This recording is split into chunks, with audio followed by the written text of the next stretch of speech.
सांगली महापालिकेतील भाजपची सत्ता उलथवून तिथे काँग्रेस राष्ट्रवादी काँग्रेसचा झेंडा फडकवण्याचा प्रयत्न सुरू. खासदार विशाल पाटील यांचे विधान.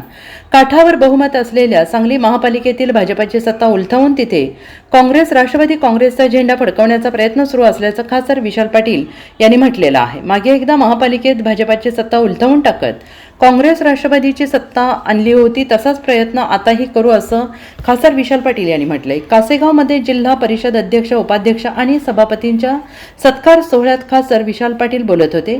सांगली महापालिका निवडणुकीत थोडक्या मतात आपले उमेदवार पडले नाही तर महापालिकेवर त्याचवेळी काँग्रेस राष्ट्रवादीचा झेंडा लागला असता, पण अजूनही वेळ गेलेली नसून अजूनही सांगली महापालिकेवर काँग्रेस राष्ट्रवादीचा झेंडा फडकवण्याचा आमचा प्रयत्न चालू आहे असं विशाल पाटील यांनी म्हटलेलं आहे. त्यामुळे सांगली जिल्हा परिषदेवर एकत्र येत सत्ता स्थापन केलेल्या काँग्रेस राष्ट्रवादी काँग्रेसच्या नेत्यांचा सांगली महापालिकेतील भाजपची सत्ता उलथवून तिथे काँग्रेस राष्ट्रवादी काँग्रेसचा झेंडा फडकवण्याचा प्रयत्न असणार असे दिसत आहे. सुद्धा काय होणार आणि ह्यांच्या दोघात खूप वाद होणार आणि बिघडणार अशी परिस्थिती असताना साहेबांनी सुद्धा नमती भूमिका घेतली. एक दोन पाऊल मागे घ्यायची भूमिका त्यावेळी घेतली आणि कदाचित राष्ट्रवादीला त्या ठिकाणी मिळालेलं यश कमी दिसत असेल, पण त्याच्या मात्र निश्चित कारण हेच आहे की थोडा चुकता माप त्यांनी आम्हाला दिला. आमचं हट्ट सगळी त्यावेळी पुरवले आणि म्हणून महापालिकेत 39 हा आकडा काढला. थोड्या आणि एक 3-4 सीटा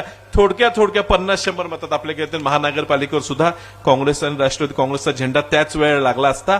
अजूनही वेळ गेली नाही, अजूनही आमचा प्रयत्न चाललाय. मागच्या बॉडीत एकदा त्यांची आलेली सत्ता उलटून आपण सत्ता मिळवलेली, ह्या बॉडीत सुद्धा निश्चित आपण सत्ता उलटून त्या ठिकाणी मिळवू आणि म्हणून bureau report SPN Marathi Sangli.